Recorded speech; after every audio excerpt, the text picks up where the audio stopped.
안녕하세요. 오늘은 식물보호기사 최신 문제들로 먼저 스터디를 진행을 해볼까 합니다. 내용은 저희 부민문화사의 식물보호기사 기사 산업기사 필기 수험서에 369페이지에서 501페이지까지가 바로 농약학과 관련된 개론 및 기타 이제 자세한 내용이 들어져 있는 부분인데 이 안에 사이사이에 있는 최신 문제를 일단 뽑아서 하나로 묶어봤어요. 제가 이렇게 한 이유는 학우님들이 이 최신 문제를 풀어보시다 보면 해당 페이지를 이제 쫓아가시면서 보게 되거든요. 그러면 어야등 앞뒤로 텍스트를 보실 수밖에 없습니다. 그럴 때 한 문제라도 더 본인들한테 맞는 그런 문제를 캐치해 주시기를 바래요. 이제 한번 시작해 볼게요. 먼저 오늘은 4과목 농약학을 먼저 할 건데요. 농약학은 총 5파트로가 나뉘어요. 이제 저기 보시면 부끄럽지만 제가 식물보호기사 1회 필기 때 받은 점수표거든요. 제가 이거 왜 보여드릴까요? 저 58점으로 떨어졌거든요. 꽈락도 안 생겼고 60점이 합격이잖아요. 진짜 딱 한 문제, 두 문제만 맞췄으면 저는 합격이었거든요. 근데 불합격을 했습니다. 왜 불합격을 했을까요? 짜잔. 농약학 점수 보이시죠? 40점 간신히 넘었어요. 근데 제가 농약학에서 한 두 문제만 맞았어도 저는 필기 스터디를 하는 게 아니라 우리 두 번째 필답형 2차 시험을 준비하고 있었겠죠? 근데 제가 여기서 떨어지는 바람에 다시 처음부터 필기부터 진행을 하고 있습니다. 제가 이걸 보여주는 이유는 뭐다? 농약학에서 두 문제만 맞았어도 붙었다는 거죠. 그 말인즉슨 제가 봤을 때 우리 학우님들도 농약학이 제일 약하실 거예요. 왜냐? 농약학은 언제 배우냐면 4학년 2학기 때 배워요. 언제? 잡초 방제학 시간 때. 사실 이 뭐랄까 농약학이 들어있기는 해요. 우리 해충학 배울 때도 그렇고 식물의학 때도 있고 이게 지금 요렇게 나뉘어서 들어가거든요. 배우기는 해요. 부분적으로. 근데 이거를 구체적으로 잡초 방제까지 포함을 해서 완성을 짓는 게 4학년 2학기 때 들으시는 수업이라서 제가 아주 운 좋게 작년 3학년 2학기 때 잡초 방제학을 먼저 땡겨 들었거든요. 저는 진짜로 식물보호 기사는 여기 나오는 거 수업 다 듣고 시험을 봤는데 이 점수로 떨어진 거예요. 98점으로. 공부 안 했죠. 안 했기 때문에 떨어진 건데 전 다행히 이렇게 떨어진 거를 전혀 부끄러워하지 않습니다. 왜? 떨어져 봤기 때문에 간절해요, 지금. 그래서 여러분 학우님들도 같이 이번에 같이 붙으셔야 돼요. 그런 상태로 제가 지금 화르륵 모드입니다. 그럼 이제 구체적으로 한번 볼게요. 우리가 이제 농약학 하면은 이제 어려워요. 막 화학기호도 나오고, 뭐 무슨 유기인계가 있고, 뭐 카바메이트계가 있고, 막 이래요. 막 이런데, 일단 농약학의 식물보호기사 관점에서 본 농약학은 총 5가지 파트로 나뉘는데, 첫 번째가 기초 개념입니다. 그래서 이 기초 개념에서는 우리 뭘 하냐? 농약이 뭔지, 농약을 어떻게 나눌 건지, 농약을 이루고 있는 그 형태, 이게 액체야, 가루야, 뭐 이런 형태, 그리고 이 농약을 해주는 요 보조제, 파워업을 해주는 보조제와 관련된 문제들이 대부분 1파트에서 나와요. 그래서 우리가 이때 무슨 개념으로 봐야 되냐면, 분류와 제형을 헷갈리면 안 돼요. 이 농약이 수제야, 뭐 유제야 이러는데 그럼 이 농약의 제형은 뭐야? 그러면 수화제야. 뭐 이런 식으로 우리가 나누는 거 있거든요. 요 부분을 제대로 개념만 딱 잡아주시고 기출 문제랑 최신 문제에서 번갈아 나오는 거 확인만 해주시면 문제 점수 얻고 가실 수 있다. 라고 봐주시면 되고 두 번째 파트는 뭐냐? 그래서 이 농약의 제제 아까 있었죠. 분류 제형에서 한 번 더 들어가는 이게 분재냐 수화제냐 어떻게 섞었을 거야? 어떻게 뿌릴 거야? 그리고 플러스 계산 문제를 제가 따로 최신 문제에서 뽑아봤어요. 이 농약을 어떻게 섞어서 뿌릴 거야? 이 10헥타르당 몇 리터를 넣을 거야? 하는 우리 계산 문제들 있었잖아요. 총 5개의 계산 방식이 있더라고요. 그래서 그 문제 한 번씩 공식이랑 같이 한번 보도록 하겠습니다. 그리고 세 번째가 그러면 이제 이 농약이 얼마나 독해? 이 농약이 환경에 미치는 영향은 뭐야? 그리고 이 농약이 잔류됐을 때 혹은 사람이 먹었을 때 환경에 어떤 영향을 줘? 가 이제 3파트에서 나오는 거예요. 그러니까 첫 번째 농약에 대한 정의, 농약의 분류. 그럼 그 농약을 어떻게 섞었을 거야? 그럼 섞었을 수 있는 종류는 뭐야? 이제 이런 거. 그리고 세 번째, 그래서 그 농약이 사람 몸에 혹은 환경에 미치는 그런 영향, 독성이 뭔지가 이제 3파트고요. 그 다음 이제 이 4파트가 이제 우리가 환장 대파티를 하는 4파트입니다. 농약은 우리가 전체적으로 한번 보면 농약은 살충제 가장 많겠죠. 살균제 균을 잡는 거예요. 병과 관련됐겠죠. 살충제는 해충이에요. 그리고 제초제가 있습니다. 그래서 요 제초제가 어디랑 이어진다? 잡초 방지약이랑 이어지는 거거든요. 그래서 요런 성향을 갖고 있는 근데 농약학에서는 요 두 개를 따로 뽑고 제초제는 사과목에서 푸나 봐요. 그래서 요 살충제, 살균제와 관련된 작용 기작에 대해서 알 거거든요. 이제 그 파트 문제가 나와요. 그러니까 작용 기작은 뭐냐면 이 농약이 어떤 방식으로 그 벌레를 잡거나 균을 잡는지에 대해서 그것과 관련해서 그걸 구성하고 있는 농약의 화학적 구조물, 농약을 이루는 주 성분에 따라서 유기인계, 카바메이트계, 피레트린 막 이런 것들이 이제 나뉘는 거죠. 여기서 아주 많이 헷갈립니다. 제가 여기서 두 문제 맞췄으면 합격했겠죠? 요 부분이 이제 있고, 그 다음 마지막으로 생장 조절제가 있습니다. 생장 조절제는 뭐냐면, 이게 IGA였었나? 왜 우리 지베렐린, 지베렐린, 뭐, 에틸렌산, 뭐, 옥신, 뭐, 이런 애들 있었잖아요. 식물이 생장하는 데 필요한 호르몬들을 이제 나눠놓은 건데, 사실 요 호르몬제, 생장 조절제 같은 경우는 우리 재배학 원론이랑 하고도 같이 재배 원론하고도 같이 묶여 있는 부분이 있고 우리가 요 생장 조절제는 1학년 때부터 주구장창 꾸준히 얘기를 했어서 상대적으로 여기가 이제 쉽다 보니 여기서 이제 점수를 얻어야 된다. 라고 해서 총 5파트로 나뉩니다. 그래서 제가 오늘 10시까지 최대한 할 건데요. 일단 제가 문제를 다 푼 건 일단 여기까지는 풀었어요. 3파트까지. 50 몇 번? 55번까지는 풀었는데 요 살충제랑 생장 조절제 뒤에 한 30문제를 제가 정확하게 못 풀었거든요. 그래서 요거는 혹시 우리가 요 안에 끝나게 되면은 일단 55번까지 요 1파트, 2파트, 3파트까지 한번 포인트 잡고 그 다음 뒷부분은 제가 또 따로 녹화를 해서 두 개로 나눠서 공유를 해보도록 하겠습니다. 그러면 문제 들어가 볼게요. 자, 농약학 첫 번째 파트 기초 개념입니다. 1번 우리나라 농약관리법상 사용 목적에 따른 농약의 분류가 아닌 것은 자, 사용 목적 왜 뿌려? 이 농약 왜 뿌려? 어디다 쓸 건데? 왜 뿌려요? 왜 뿌려가 아닌 거. 자, 살균제. 이거 병균 잡으려고 해. 살충제. 이거 해충 잡을 거야. 제초제. 잡초 잡을 거야. 비소제는? 정답은 3번이에요.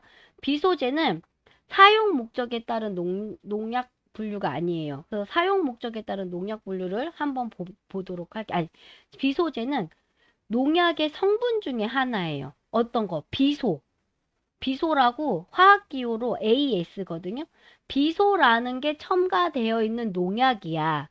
그래서 이거는 농약의 성분, 즉 화학적 조성에 따른 분류법이다라고 생각을 해주시면 돼요. 그러니까 요거는 좀 더 쉽게 풀어보면은 뭐로 만들어짐? 뭐로 만듦? 그래서 요 화학적 조성에 따라서 이렇게 나누죠. 유기인계, 카바메이트계, 뭐 이런 거, 이런 종류로 이렇게 나뉜다라고 보시고, 그러면 사용 목적, 왜 뿌려에 따른 분류는 한번 볼게요. 제일 지문에 있었던 거, 살균제, 살충제, 제초제. 얘네가 대표적이겠죠? 우리는 요 목적으로 농약을 뿌립니다. 병을 잡고, 해충을 잡고, 잡초를 없애기 위해서. 여기에 플러스로 기피제, 유인제, 전착제 라는 농약이 있어요. 그러니까 기피제, 뭐 벌레가 오지 못하게 한다든지, 유인제, 해충을 꼬셔서 약을 먹게 해서 죽인다든지, 전착제, 농약이 식물의 줄기나 잎이나 뿌리에 착 달라붙게 해주는 그런 전착제가 있고, 여기에 플러스 하나가 더 있는 게 생장조절제입니다. 그래서 총 요런 게, 왜 뿌려? 했을 때 이래서 뿌리는 거야 라고 이제 대답할 수 있는 농약의 분류다 라고 봐주시면 되겠어요. 2번, 농약의 구비 조건이 아닌 것은. 자, 농약의 구비 조건. 농약은, 자, 여기 농약은 무조건이에요. 농약의 구비 조건. 농약으로서 갖춰야 될 조건이라고 했을 때 무조건. 이게 한 줄은 꼭 외우셔야 돼요. 환경과 사람에게 해로우면 안 됩니다. 농약은. 요 명제를 기준으로 이 문제를 풀어 지문을 보시면 돼요. 환경, 뭐죠? 우리 토양이나 수질, 공기, 이런 환경과 우리 사람과 또 가축도 있겠죠? 인축이라고 하죠. 에게 해로우면 안 된다. 요 전제 조건으로 질문을 한번 보겠습니다. 1. 인축에 대한 독성이 낮아야 된다. 맞죠? 해로우면 안 돼요. 사람과 가축에게. 2. 작물에 대한 약해 작용을 일으켜서는 안 된다. 그렇죠? 3. 토양에 오래 잔류하여야 된다. 아니죠. 토양에 오래 잔류하게 되면은 이거는 토양을 오염시키게 되는 거잖아요. 그래서 이거는 토양에 잔류해서는 안 되지만 토양에 잔류하면 안 됩니다. 대신 토양의 효과를 오랫동안 지킬 수 있는 잔효성은 있을 수 있습니다. 요 두 개 구분해 주시고요. 4번, 다른 약재와 혼용이 가능하고 천적 어류에 대한 독성이 낮아야 합니다. 농약은 다른 약재와 혼용이 가능해야 돼요. 그래야 일타쌍피가 됩니다. 농부 입장에서는 농약 한 개치, 요건 뒤에서 또 문제가 나와요. 다른 약재를 섞어서 써도 효과가 줄어들면 안 된다. 그래야 일타쌍피가 가능하고, 천적, 뭐에 대한 천적? 해충. 해충의 천적이라든지 아니면 어류, 수질이죠. 물속, 수질에 있는 어류, 수생생물에 대한 독성이 낮아야 합니다. 정답은 3번, 토양에 오래 잔류하면 안 됩니다. 오래 잔류하게 되면은 토양 오염을 일으키게 돼요. 3번, 농민이 농약을 선택할 때 쉽게 식별하기 위해 포장지와 병뚜껑의 색깔을 달리하고 있다. 이 중 제초제는 어떤 색인가? 와, 우리 병뚜껑 얘기 드디어 나왔습니다. 포장재. 정답은 1번 노란색이에요. 제초제는 노란색입니다. 그럼 다른 거 볼게요. 자, 그럼 분홍색은 살균제입니다. 아주 핫핑크예요. 이 분홍색. 초록색은 살충제입니다. 그러면 파랑색은? 자, 우리 여기 다 나왔죠. 이건 제초제, 살균제, 살충제. 요 세 개가 핵심이에요. 우리 아까 1번에서 봤죠. 대반에 왜 뿌려? 첫 번째 이거죠. 살충제, 살균제, 살충제, 제초제. 각각 뚜껑 색깔은 노란색은 제초제, 분홍색은 살균제, 초록색은 살충제입니다. 요 살충제 제가 얼마 전에 그 몹캡이라고 그 우리 집에서 쓰는 농약 한번 사진 찍어서 보여드린 적 있었잖아요. 그때 우리 배시호 학우님께서 첫 반에 얘기하셨죠. 초록색 초록색 농약 껍데기는 살충제예요 라고 얘기하셨었어요. 그러면 파랑색은 생장조절제입니다. 그러면 여기서 한 가지 색깔 빠졌어요. 빨간색이 있거든요. 여러분, 빨간색. 말만 들어도 뭔가 되게 위험해 보이죠? 이거는 맹독성 농약이 빨간 색깔이 그려진다고 합니다.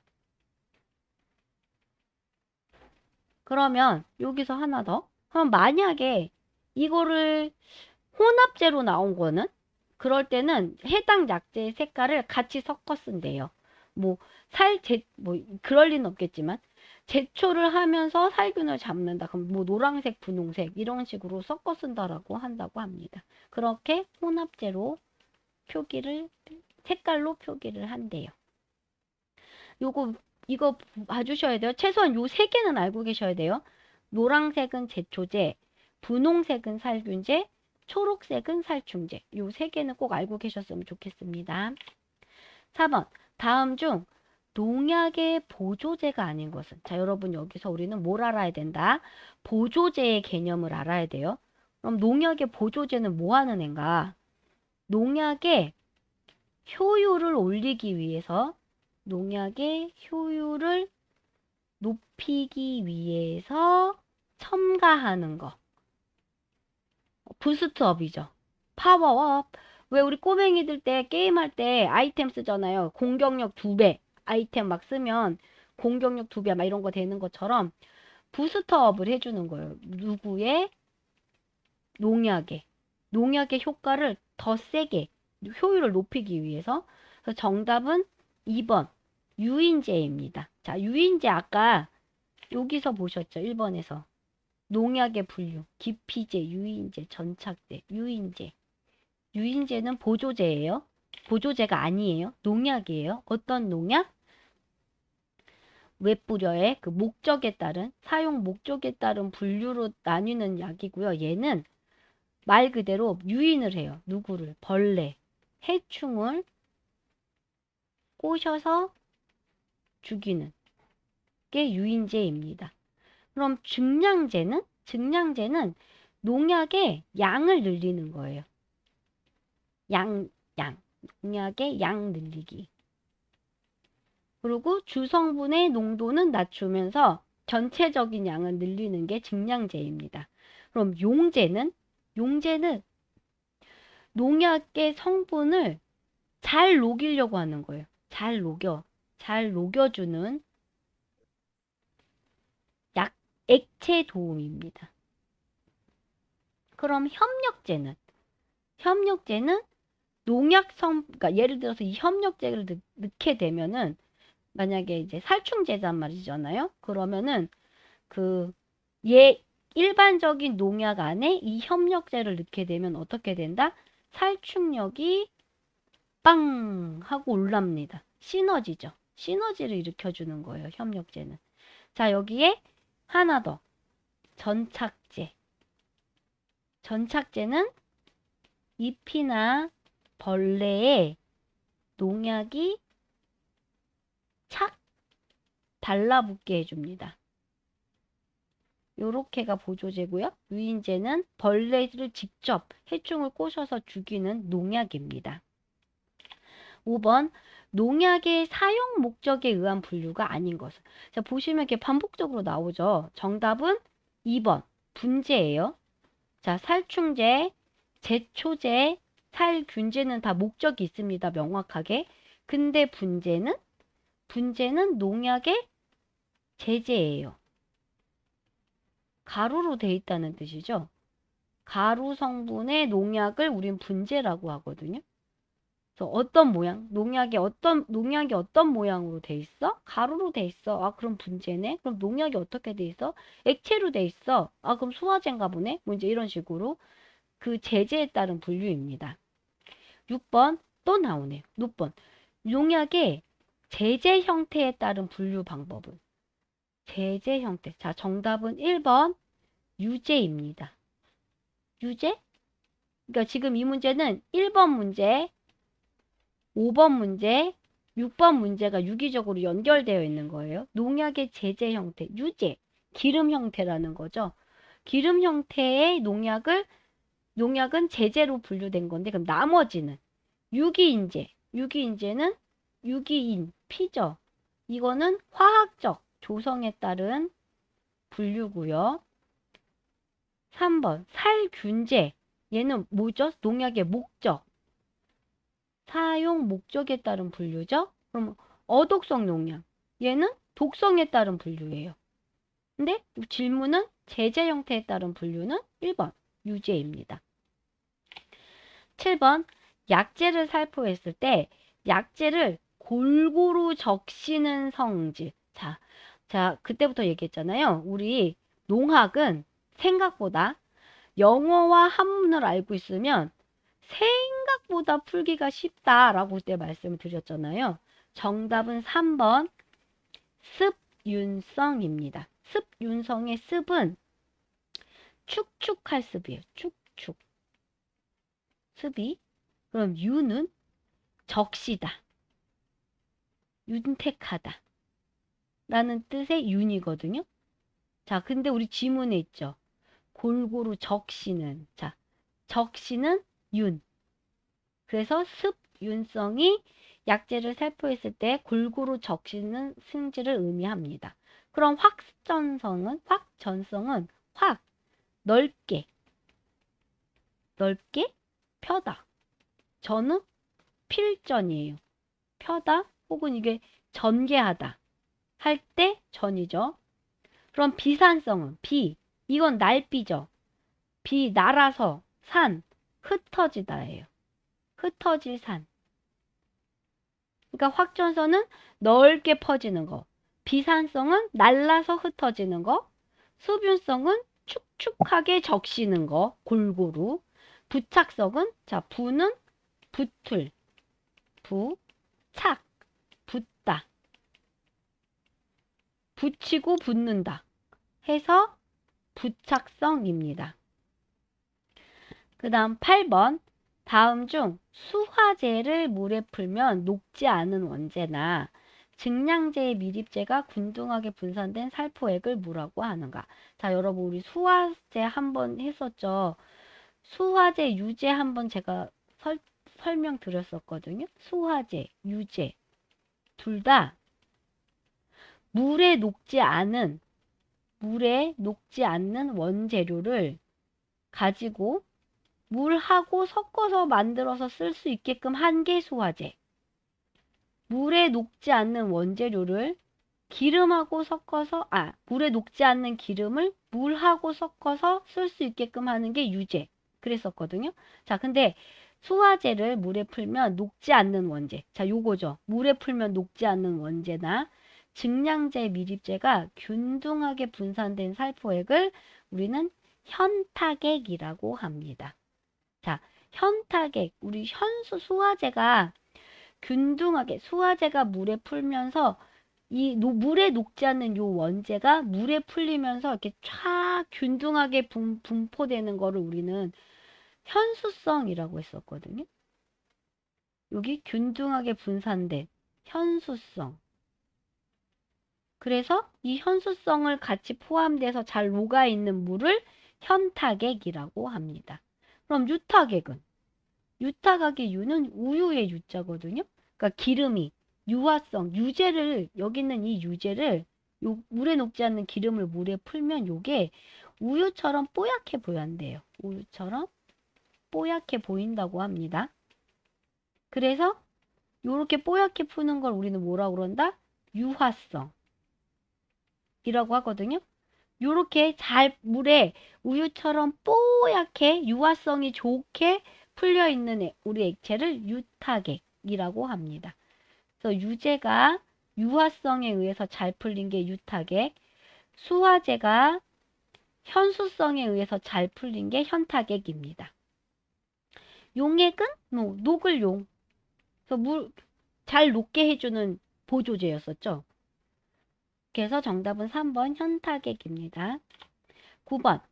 농약을 살포할 때 농작물의 농약이 잘 부착되도록 전착제, 부착, 전착. 그래서 정답은 3번 전착제입니다. 그럼 다음거 한번 볼까요? 다른 이 지문들. 자, 용제의 용은 녹을 용. 녹이는 재료잖아요. 그러니까 이거는 농약의 유효 성분 중 그러니까 예를 들어서 우리 농약을 물에 풀어서 써야 우리 농부들이 약을 치잖아요. 근데 그 농약의 유효 성분이 이제 효과가 있는 성분이 물에 안 녹아. 그러면 이거 어떻게 해? 그럼 물에 녹지 않는 유효 성분을 잘 녹게 해줘야 되죠. 그래서 요거를 녹여서 액체 상태로 만들어주는 보조제입니다. 증량제, 증가할 양을 늘리는 거죠. 더할 증의 불량량이거든요. 더할 증의 불량량. 양을 뻥튀기 시켜주는 거네요. 그럼 이건 뭐다? 농약의 농도를 유지한 상태에서 양을 늘려서 요 농약의 농도를 양을 늘려서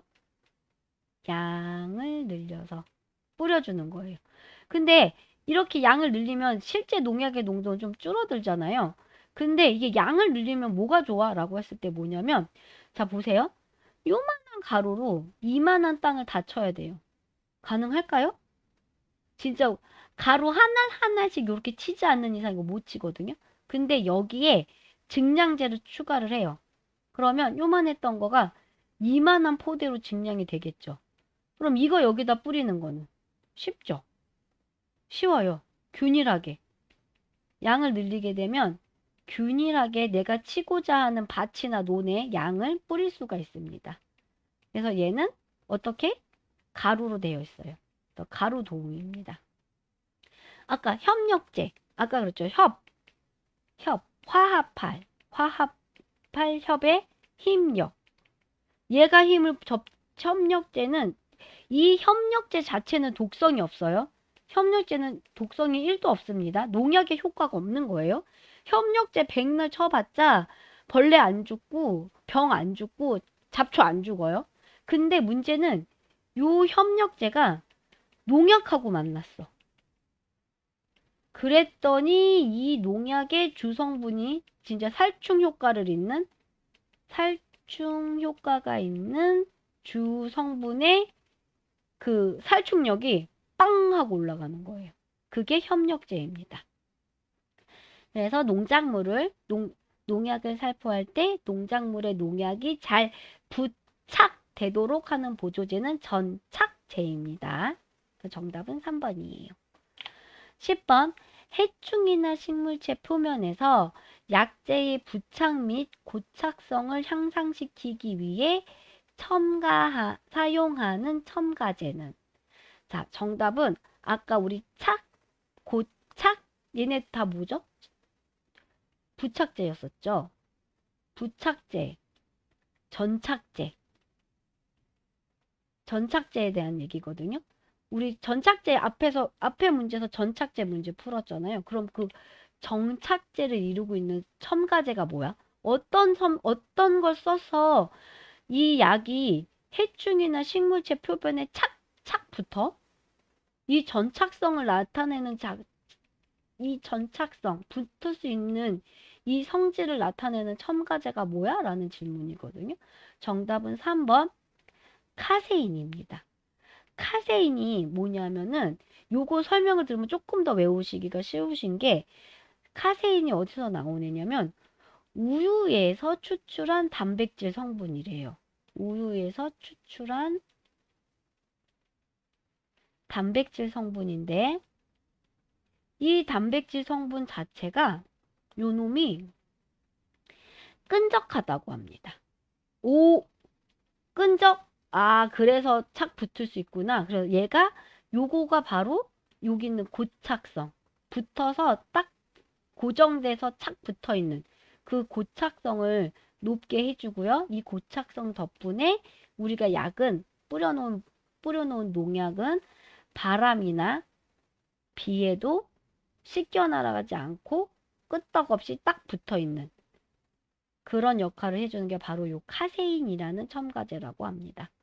그러면 우리 이쯤 되면 이제 전착제, 이걸 하는 전착제가 뭐가 있나 보셔야 돼요. 자, 전착제 중에 3대 전착제가 있습니다.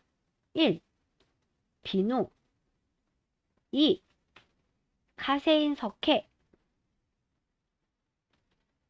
3. 송지. 소나무 기름이라고 하는 송지가 있습니다. 이 중에 비누는 우리가 화학적 용어로 뭐라고 쓰냐? 계면 활성제라고 부릅니다. 우리 계면활성제라는 이름이 붙은 기출문제 제법 많이 봤어요. 비누는 못 봤지만 요 비누가 계면활성제란 뜻이구나 라고 봐주셨으면 좋겠습니다. 그럼 다른 지문들은 뭔지 볼게요. 규조토. 규조토는 증량제 중에 하나예요. 증량제가 아까 뭐였죠? 원재의 양을 뻥튀기 시켜주는 거 같이 섞어서 가루 형태라고 그랬었죠. 요 증량제에 들어있는 게 규조토가 있고 벤조나이트, 그 다음 활석, 뭐 이런 광물질, 얘네 특질이 광물질들이거든요. 이런 광물질들이 증량제로 쓰이는구나 알아주시면 되겠고, 지문 2번과 4번 탄화수소류, 알코올류, 얘네는 뭐냐? 얘네는 둘 다 용제입니다. 물에 녹지 않는 농약의 유효 성분을 물에 녹게 도와주는 애들, 탄화수소, 알코올류가 용제에 속합니다. 그래서 정답은 해충이나 식물체 표면에서 약재의 부착 및 고착성을 향상시키기 위해서 사용하는 첨가제는 3번 우유에서 추출한 끈적한 단백질 성분인 카세인이에요. 11번 문제 풀어볼게요. 자, 바로 이어서 증량제 얘기가 나왔네요. 자, 우리 앞에 규조토는 가루 형태의 증량제라고 얘기를 했었죠. 그럼 11번 한번 볼게요. 증량제는 아까 말한 것처럼 가루예요. 이렇게 양을 늘려주는 거. 그래서 일단 볼게요. 1. 가급적 중성의 것을 택하도록 해야 됩니다. 맞습니다. 증량제는 가급적, 증량제뿐만 아니라 보조제는 중성이어야 돼요. 왜? 만약에 증량제를 포함한 보조제들이 산성이나 알칼리성 같은 이런 화학적 성분을, 이런 화학적 상태를 뜨게 되면은 얘네가 농약의 주 재료를 만나게 되면 어떻게 된다? 화학 반응을 일으킵니다. 화학 반응을 일으켰다는 건 뭐다? 이 주 재료에 있었던 농약의 주 성분의 효과가 떨어진다는 얘기죠. 약효가 떨어져요. 그래서 중성의 것을 선택해야 됩니다. 그리고 비중이 너무 크거나 작으면 좋지 않아요. 비중이 너무 크면 골고루 잘 안 뿌려져요. 그리고 작으면 날라가 버리죠. 날라서 흩어져 버리죠. 그래서 비중이 너무 크거나 작으면 골고루 뿌려지지 않고, 왜냐면 비중이 크니까 골고루 촥 뿌려줘야 되는데 무거우니까 후두둑 떨어지겠죠. 그래서 골고루 뿌리지 못하거나 너무 작으면 촥 하고 날아가야 되는데 그대로 촥 하고 하늘로 저 멀리 날아가 버리죠. 우리 작물에다 뿌려야 되는데. 그래서 정답 2번도 맞고요. 3번 증량제는 흡수성이 있어야 된다. 아니에요. 증량제는 흡수성이 있으면 안 됩니다. 왜? 증량제 아까 제가 뭐라고 그랬었어요? 가루라고 그랬죠. 증량제는 벤조나이트, 규조토, 활석 이런 광물질이 가루로 돼서 양을 부풀리게 해주는 가루라고 했었거든요. 광물질이 기반이 된.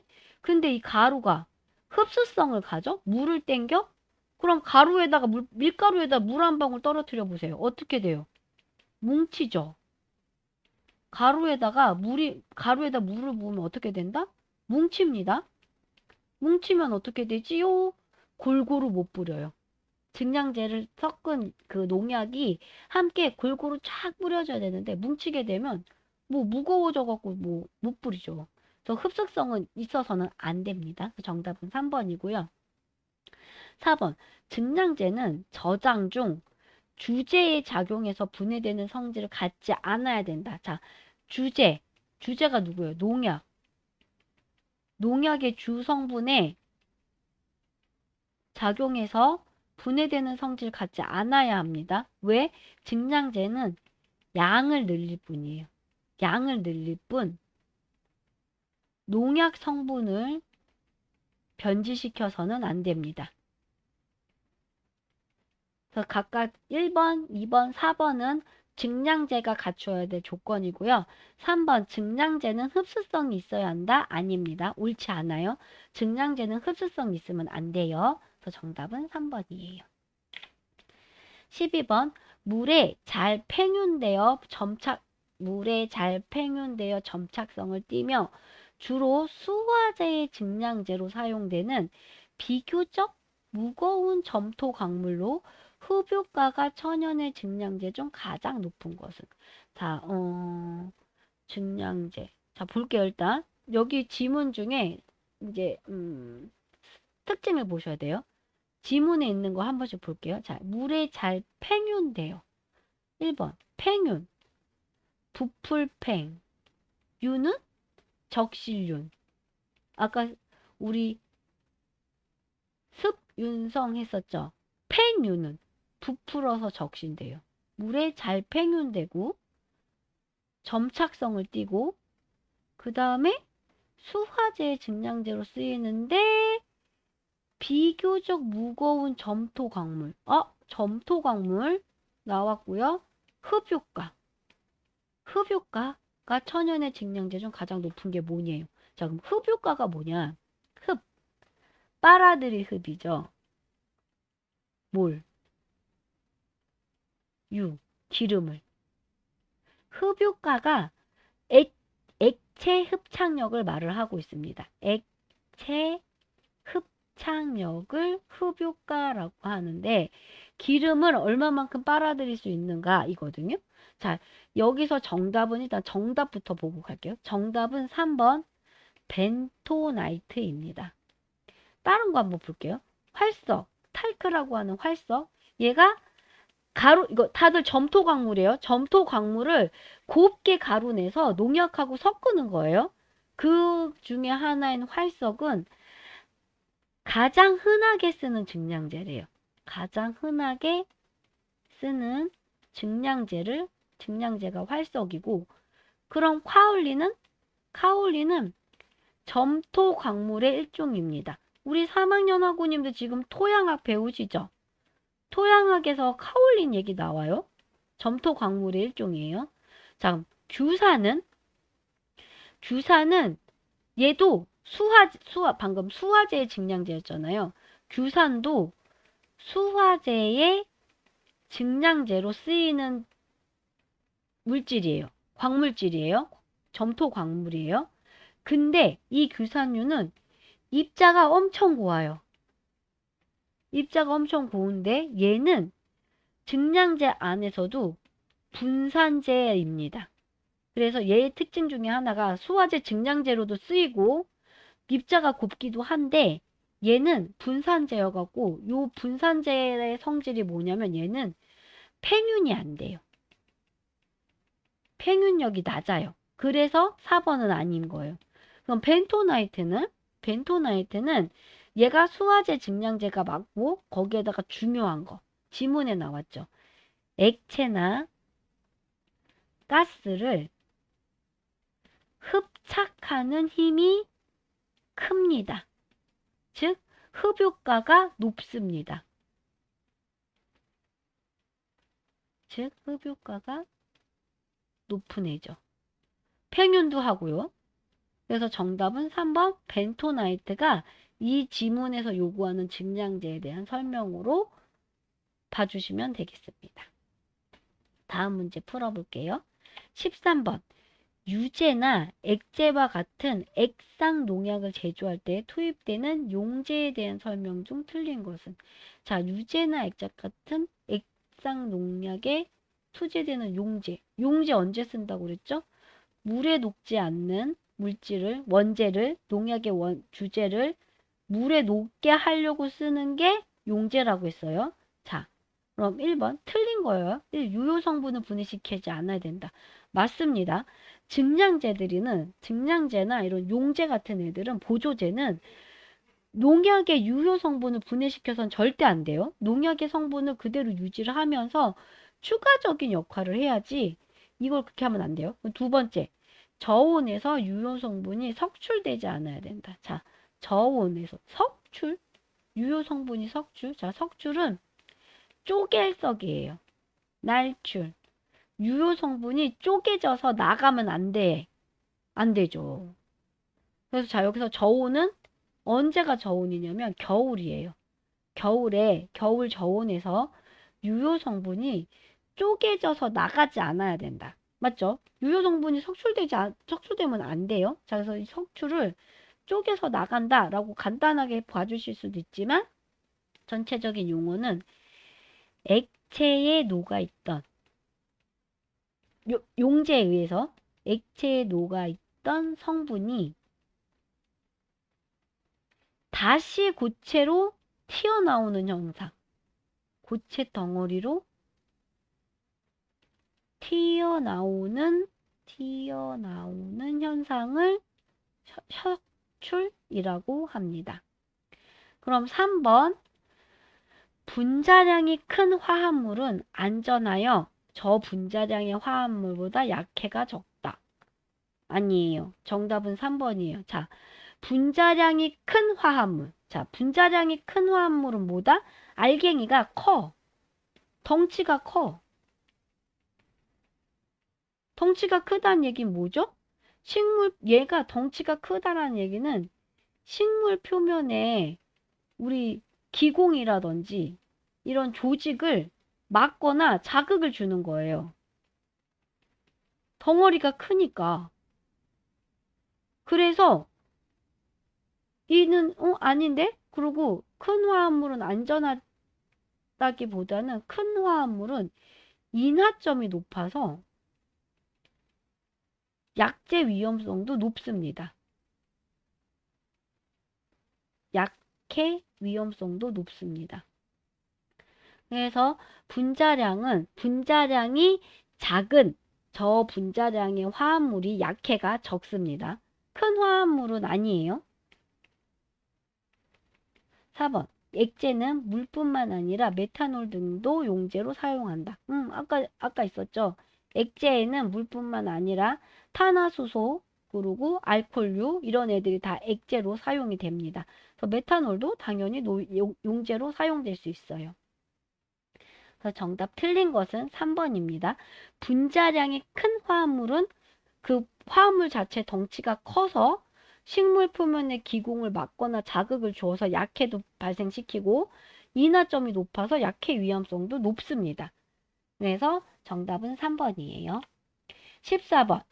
계면활성제를 구성하는 원자단 중 친유성이 가장 강한 것은? 자, 여러분 아까 계면활성제 아까 어디서 나왔었냐면은 전착제를 설명하면서 나왔어요. 전착제 3대 대장들, 비누, 그 다음 카세인, 석회, 그 다음 송지가 있었습니다. 송지, 소나무 기름, 카세인, 석회, 비누를 우린 뭐라고 부른다고 그랬죠? 계면활성제라고 불렀어요. 자, 계면활성제가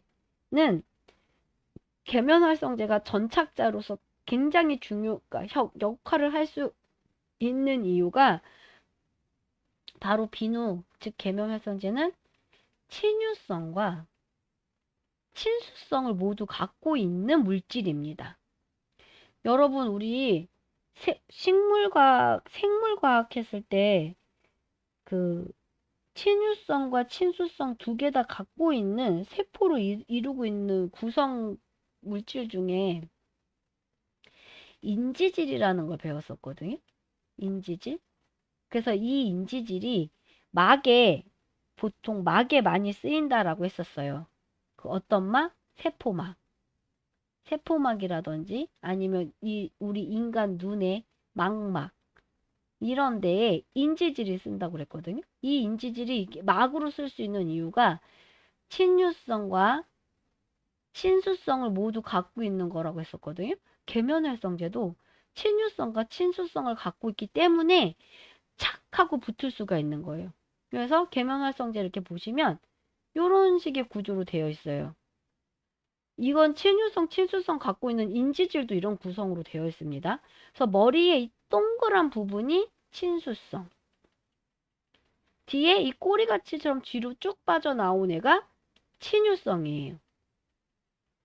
근데 이 원자단 중에 요 친유성을 구성하고 있는 원자단이 뭐야? 라고 지문에 화학식이 나왔습니다. 여러분, 화학식 나오면 눈이 뺑글뺑글 돌죠.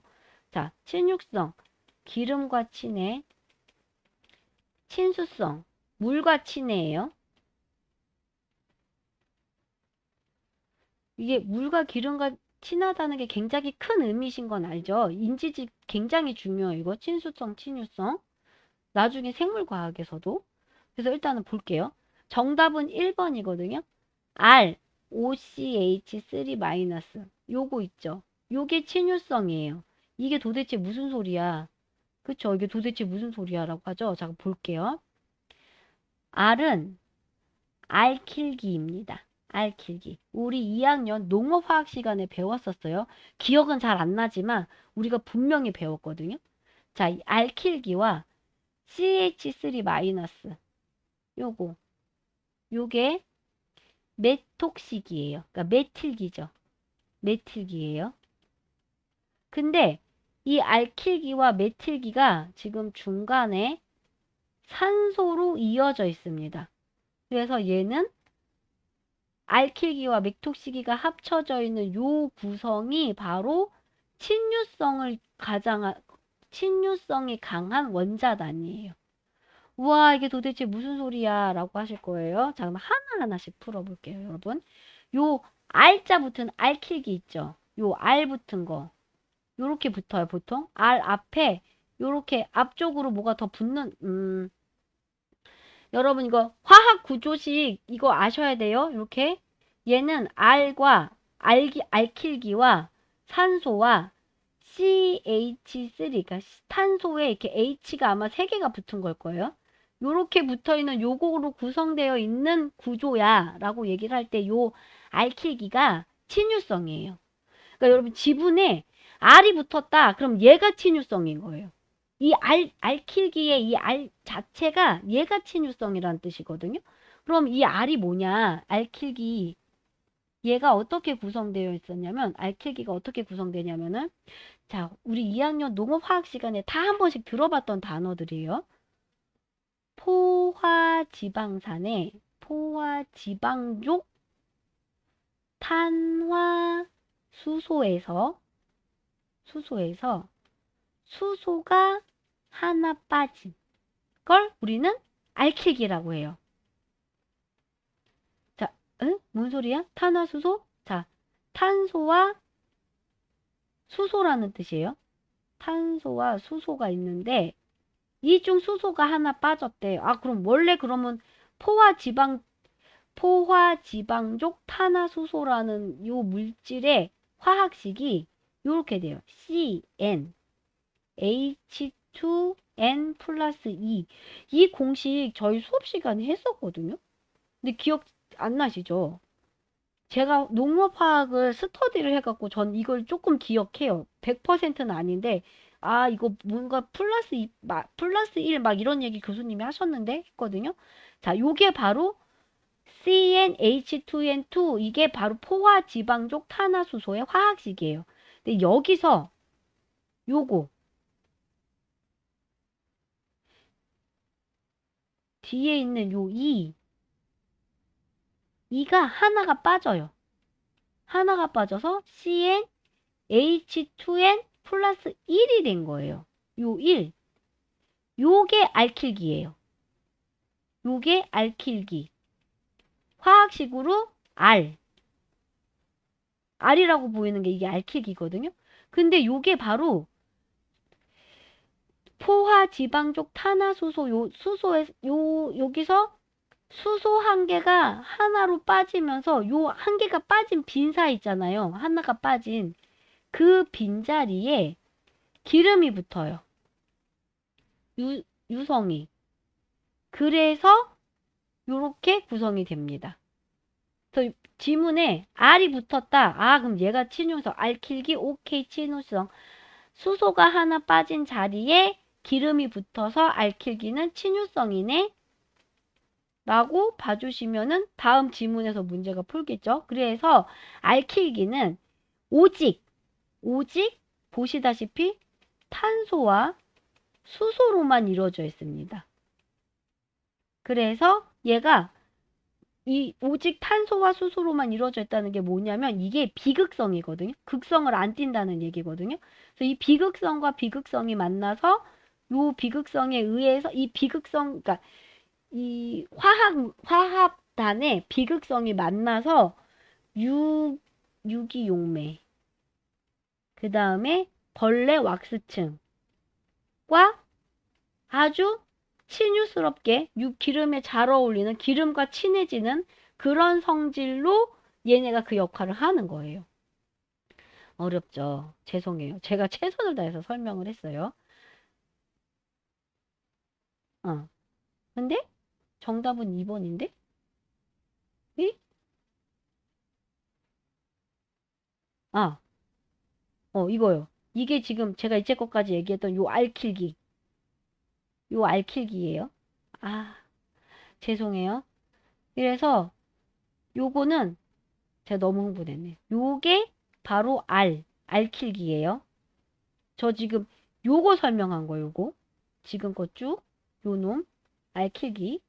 그러면 왜 1번에 제가 알킬기와 메틸기가 요게 알킬기와 메틸기가 산소로 위해서 섞어져서 얘는 중성 성향을 갖는 원자단이라고 합니다. 그럼 나머지 문제 볼게요. 나머지 지문은 그럼 나머지는 친수성이겠죠. 요 O가 붙은 게 에테르 결합이에요. 에테르 결합으로 알킬기와 메틸기가 결합을 한 겁니다. 그러면 보시면 나머지 친수성과 관련된 애들을 보면 중간에 이렇게 산소가 붙어 있어요. 산소.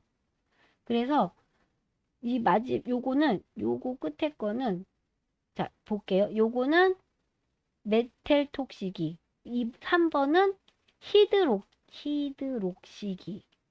그리고 4번은 술폰산기인데 얘네가 대표적인 친수성 원자단이에요. 그래서 여기 보실 때 이건 이제 약간의 꼼수 같은 건데 산소나 질소가 붙잖아요. 산소나 질소가 화학 시간에 붙어 있으면 아 얘네는 친수성인가 봐 라고 봐주시면 어렴풋이 때려 맞출 수가 있어요. 여기 오로지 알킬기는 탄소와 수소로만 이루어져 있죠. 탄소와 수소로만 이루어져 있는 거 2번이거든요. 이게 알킬기. 그래서 정답은 2번입니다.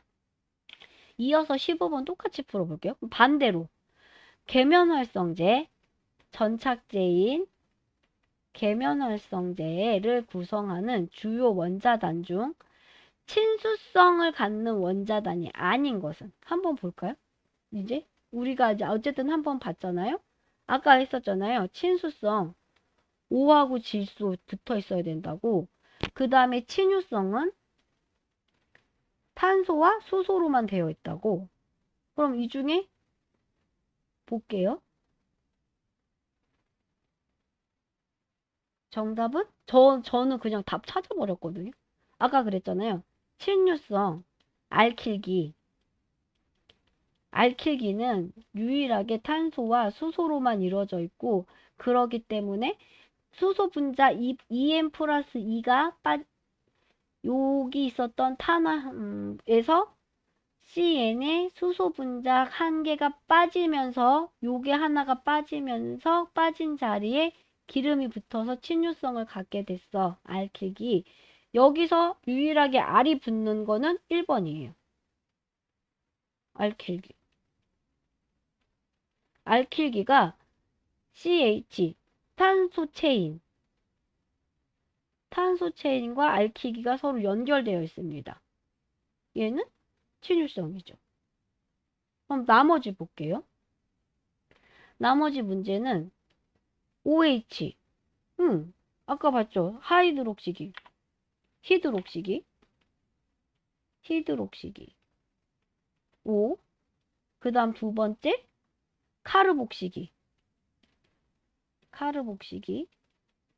여기 산소 두 개 있죠? 그 다음에 3번, 질소 붙어 있어요. 시아노기. 그래서 정답은 1번입니다. 나머지는 다 친수성을 갖고 있어요. 그러니까 친유성 하면 뒤에 R 붙은 거 찾으세요. R 붙은 거. R. 근데 이거는 또 이렇게 하면 안 되네. 이게 알킬기인데.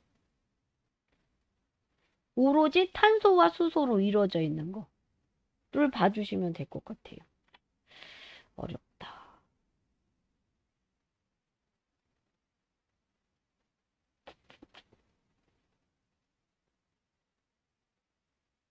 이게 중성인가 그럼? 산소가 여기 수소가 붙어서. 아우 헷갈려. 근데 확실한 건 얘네가 친수성이에요. 2번, 3번, 4번이. 저 한번 볼게요. 친수성 물질이 히드록시기, 카르복시기, 시아노기가 있고 여기에 또 그 원자단으로 CONH2 그 다음 COONA 그 다음 OSO3Na 그리고 OPO ONA 이렇게가 얘네들이 다 친속이라고 하거든요. 보시면 여기 N 나트륨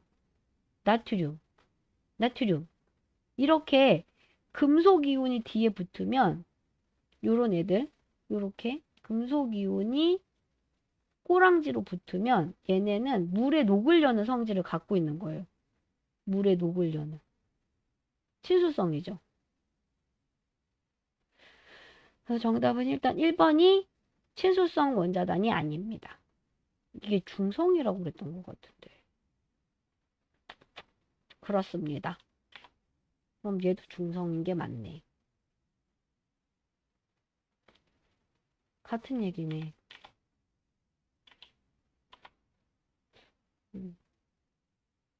그렇습니다. 일단 가볼게요. 16번. 계명활성제 중 가용화 작용이 큰 HLB 값으로 가장 옳은 것은? 자, 가용화. 계면활성제 문제 굉장히 어렵죠. 한번 볼게요. 이건 좀 하이드로필, 친수성. 리플로필, 친유성. 밸런스, 균형. 즉, 이 친수성과 친유성의 균형 값으로 가용화 작용이 가장 큰 값은 뭐냐라고 묻는 거거든요. 자, 그래서 HLB 값은 숫자가 커질수록 HLB는 친수성과 친유성의 균형 값은 숫자가 커질수록 물에 대한 용해도, 즉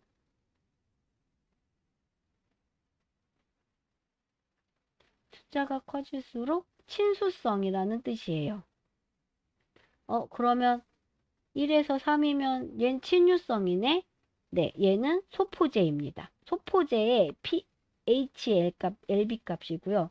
4에서 7. 이것도 약간 기름 아닌가? 맞습니다. 얘도 유화제예요. 유화제인데 WO 유화제예요. 그럼 9에서 12도 얘도 유화제예요. 유화제인데 얘는 OW 유화제입니다. 그리고 이 사이에 7에서 9는 습윤제. 그리고 9에서 12에서 15는 세정제. 우리 수분제 아까 그랬죠? 습하고 착 펴진다고 골고루 착 펴지게 해주는 전착제 중에 수분성 7에서 9가 수분성을 갖는 그 수분제예요. 정답은 4번 15에서 18. 얘가 가용화제인데 자, 가용화가 뭐야 도대체? 이거는 물에 완전히 녹아서 투명해지는 거예요. 그걸 가용화제라고 합니다. 그러니까 가용화는 강한 침수성을 의미를 하는 거예요. 친수성을. 그래서 정답은 4번 HLB 15에서 18 값이 가용화제. 7에서 9값이 수분제, 우리 접착제가 갖는 수분성이라고 했죠. 이렇게 촉촉하게 촉촉하게 착 번지는 그 촉촉하게, 아까 뭐죠? 가지런이었나? 네. 그 수분성을 갖는 수분제입니다. 17번, 농약을 제조하는데 보조제로서 사용되는 계명활성제의 작용이라고 볼 수 없는 것은. 자, 우리 계면활성제 문제 진짜 잘 나오죠. 우리 계면활성제 문제는 최소한 알고 있어야 한두 문제를 더 하겠죠? 자, 계면활성제 비누. 아까 전착제 3대장이라고 썼어요. 전착제 3대장 누구였었죠? 비누, 카세인, 석회, 그 다음 하나가 송지. 그러니까 전착제 3대장이라고 아까 했었습니다. 자, 그럼 비누는 녹지 않는 성분을 녹게 해주는 거예요. 이 비누가 녹지 않는 성분을 녹게. 그러면 유화작용. 맞죠? 유화작용. 물과 기름이 서로 골고루 섞이는 거를 유화라고 하잖아요. 그럼 세정작용. 깨끗이 씻겨내. 그죠? 우리 아까 계면활성제 요 세정제 12에서 15 있었죠? 비눗물에 꼭 이거는 깨끗이 씻거나는 건데 이게 보조제로 어디에 쓰이죠? 라고 하게 되면은 얘가 표면, 그러니까 식물의 식물 표면에 이물질이나 오염을 떼어내는 떼어내고 그 다음에 농약의 성분이 들어갈 수 있게끔 하는, 어떻게 보면 비누의 가장 기본 성분이죠. 그래서 저는 이게 세정작용은 이거는 사람한테 쓰는, 우리 비누 하면 손 닦을 때 쓰잖아요.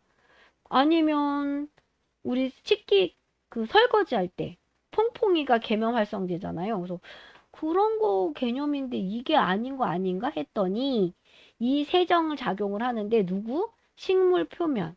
왜냐하면 농약이 붙어야 돼.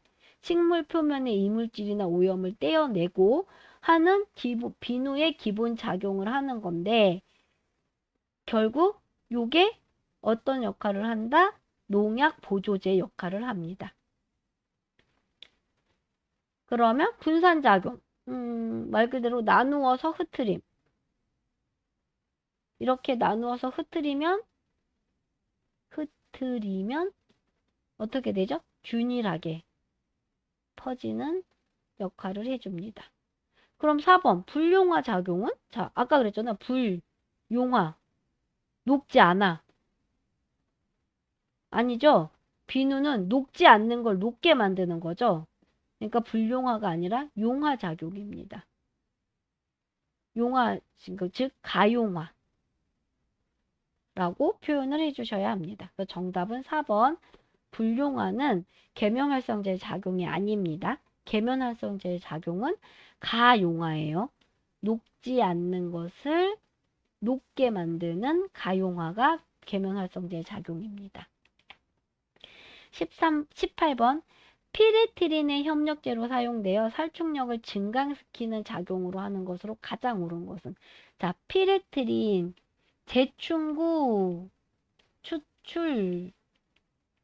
자, 제충국에서 추출한 피네트린은 우리 어디서 써죠? 얘 SF킬라 뭐 이런 걸로 써요. 근데 살충력을 증가시키는 거. 정답은 1번 피페놀릴 부톡사이트입니다. 자, 얘 피페놀릴 부톡사이트가 무슨 역할을 하냐면 피레트린의 분해를 막습니다. 분해를 막아갖고 어떻게 살충 효과를 지속시키죠. 지속 강화를 시켜주는 게 피페놀릴 부톡사이드입니다.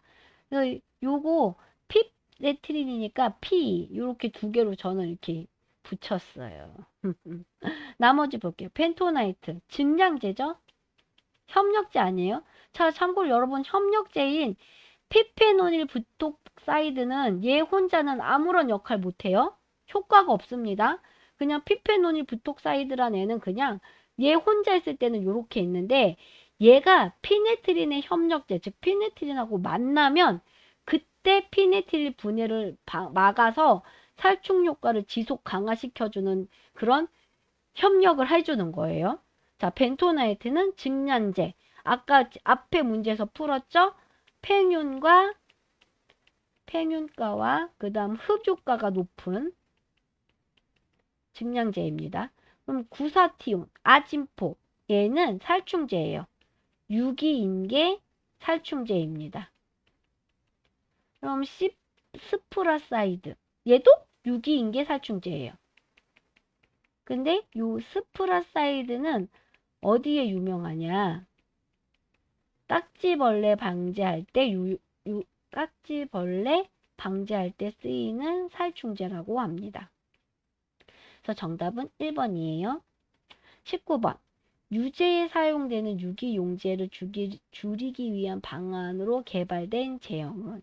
자, 정답은 1번 미탁제입니다. 자, 미탁제는 유탁액보다 입자가 훨씬 미세하게 분산된대요. 유탁액. 아까 유탁액 뭐였었다고 그랬죠? 유제를 유화성에 의해서 물에 녹였더니 유탁액이 됐어 라고 했었거든요. 그 유탁액보다 입자가 훨씬 미세하게 분산하는 제형이 미탁제입니다. 그럼 액제는 유효 성분을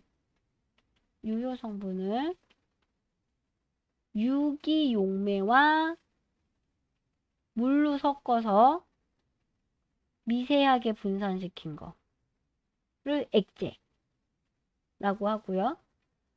분산성 액제, 그렇죠. 그걸 좀 더 분산하겠죠. 그럼 수용제는 유효 성분의 수용성으로 해서 가루와 물 이렇게 구성되어 있는 게 수용제입니다. 그래서 정답은 1번 미탁제예요. 20번. 분재의 특징에 대한 설명으로 옳지 않은 것은? 자, 분재. 가루 형태의 농약입니다. 1. 살충 살균제에 많이 사용한다. 2. 고차성이 있어 잔유성이 요구되는 과수 방지에도 좋다. 자, 여러분. 고착, 전착. 분재, 전착? 아니죠. 2번은 고착, 전착. 전착제에 대한 설명입니다. 그래서 2번이 틀렸어요. 나머지는 분재에 대한 설명으로 맞습니다.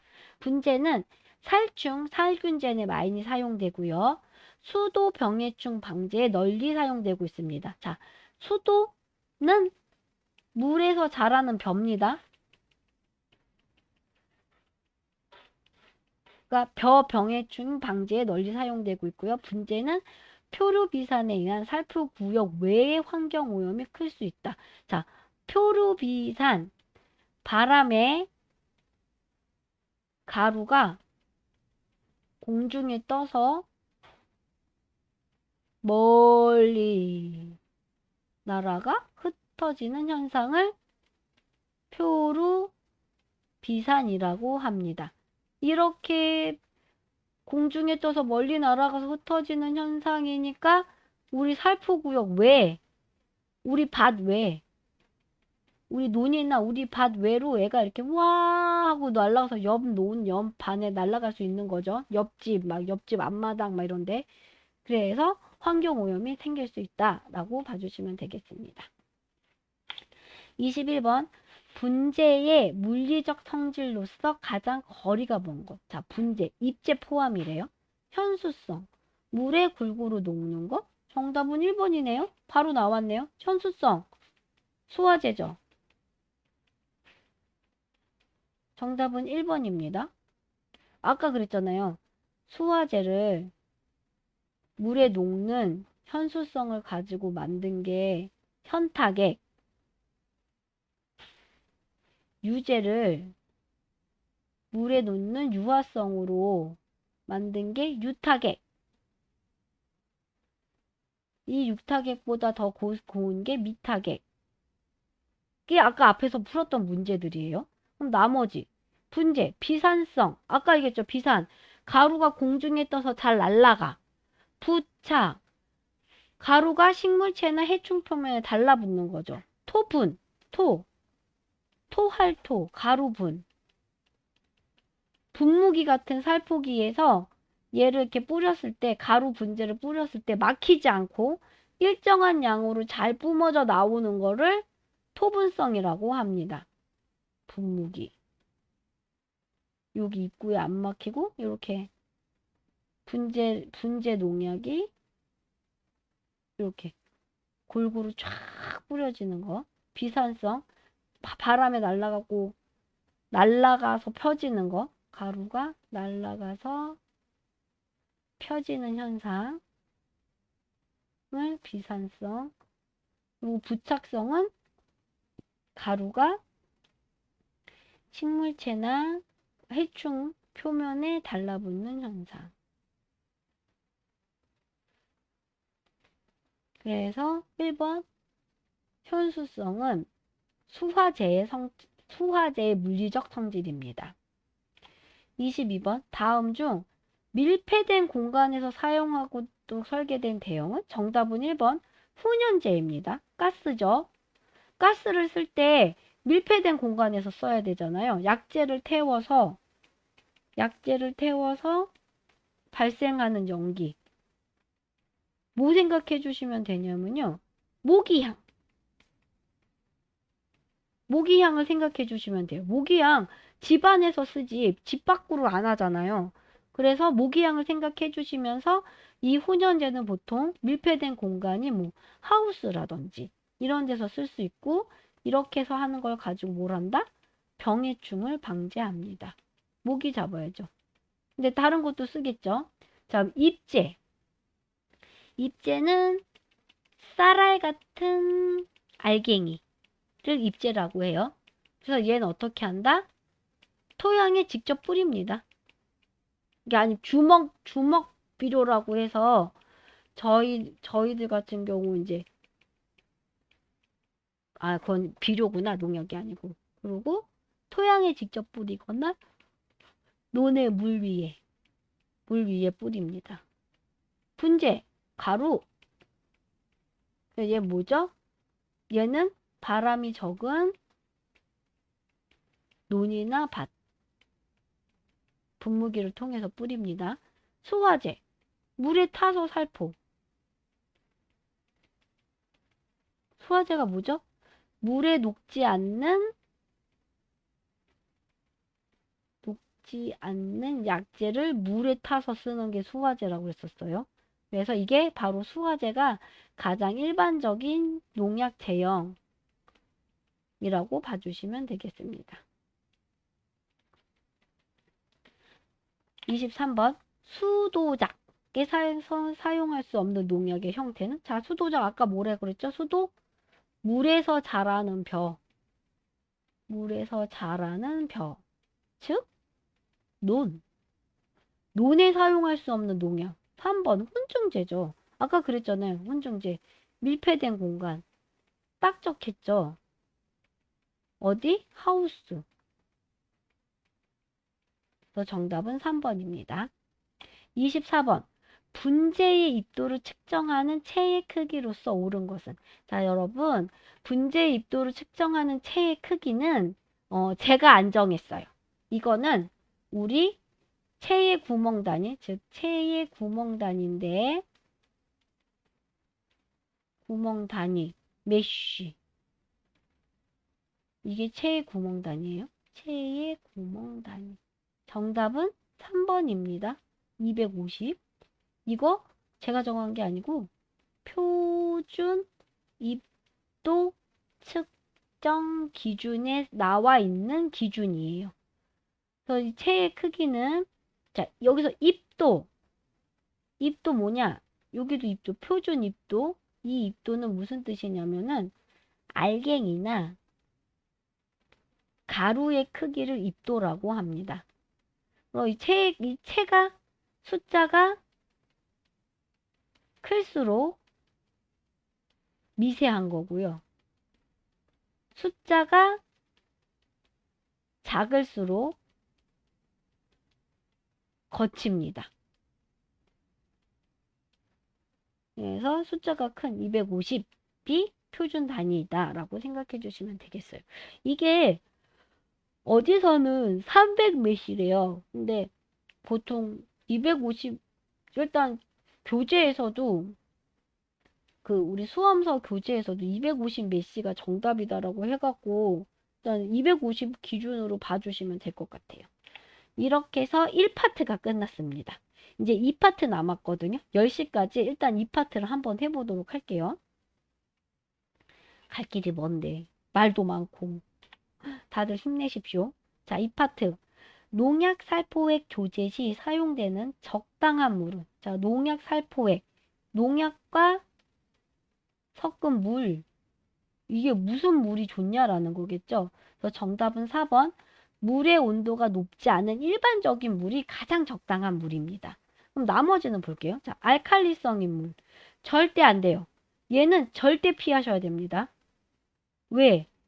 알칼리성 요거 자체가 얘가 이제 농약에 있는 화학 성분하고 만나면 어떻게 된다? 가수분해 시켜요. 안 되죠? 자, 그러면 농약 살포 제조 시, 요 제조 시 사용되는 적당한의 기준은 농약의 화학적 변화가 최소화되는 거. 그래서 정답이 4번. 물의 온도가 높지 않은 일반적인 물이 농약의 화학적 변화를 최소화시키는 적당한 물입니다. 알칼리성 물, 농약하고 만나면 가수분해 일으켜서 효과 없어져요. 자, 뜨거운 물. 뜨거운 물은 이 뜨거운 물 자체가 뜨거운 물하고 농약 성분이 만나면 농약 성분이 물리적, 화학적으로 망가집니다.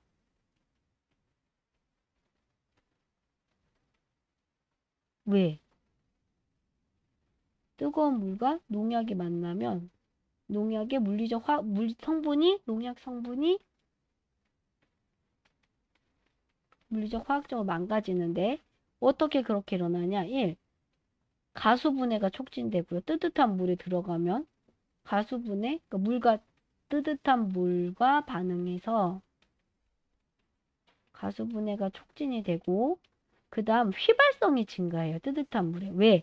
이 휘발성이 항상 있는 게 아닌데 특정 온도 이상이 되면은 휘발이 됩니다. 그래서 휘발성이 생기고요. 그 다음 기름. 유화가 파괴돼요. 이 뜨거운 물 때문에. 그래서 유제. 우리 물에 안 녹는 기름, 유제와 물을 섞어 놨잖아요. 근데 요게 뜨거운 물에 의해서 균형이 파괴가 됩니다. 그러면 다시 물에 잘 골고루 녹아놓은 게 이제 없어지겠죠. 그럼 안 되겠죠. 그 다음 효소를 넣어 발효시킴. 자, 여기서 핵심이 자, 발효예요. 발효했다. 효소를 넣어 발효했다. 뭐가 생겼냐? 미생물이 생긴 거고요. 요 발효 과정에서 뭐가 나온다? 유기산이 나옵니다. 그래서 우리 발효해갖고 왜 포도, 사과 발효시키면 포도식초, 사과식초 되죠. 그 포도가 발효돼서 식초, 새큼한 맛이 나오는 게 바로 유기산 때문. 사과가 발효 효소와 함께 반응해서 발효가 돼서 사과식초가 됐을 때 그 사과식초의 새콤한 맛도 뭐 때문에? 미생물에 의한 유기산 때문에. 그래서 자 보세요. 미생물과 유기산이 있는 물이에요. 자, 산성하고 만났어. 급변하겠죠? 유기산을 만났어요. 산성하고 만난 거예요. 농약이. 그러면 산도가 급변하겠죠. 그리고 미생물이 만났어요.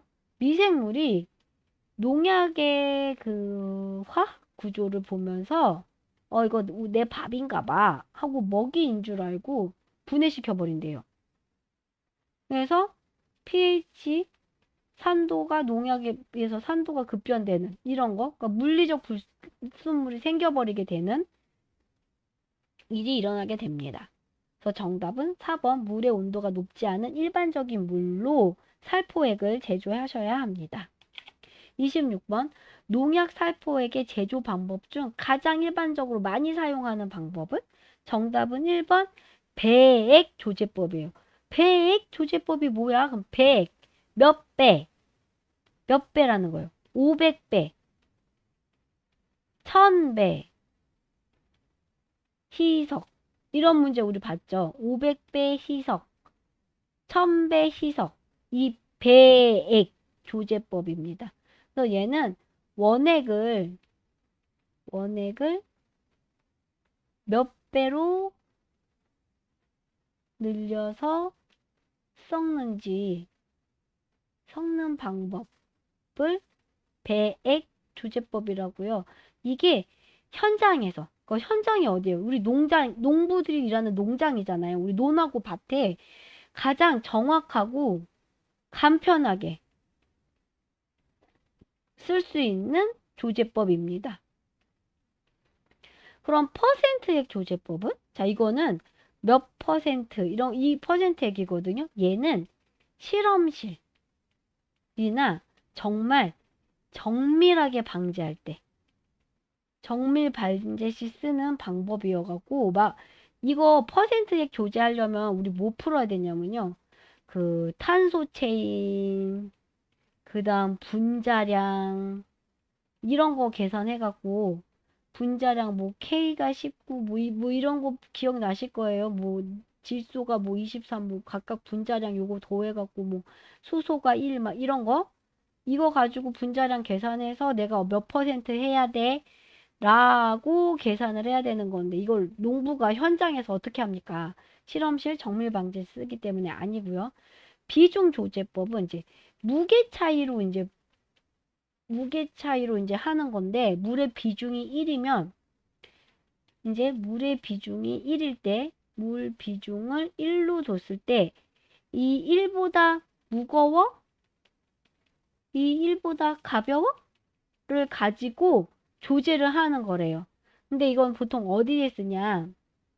우리 그 보르도액이라든지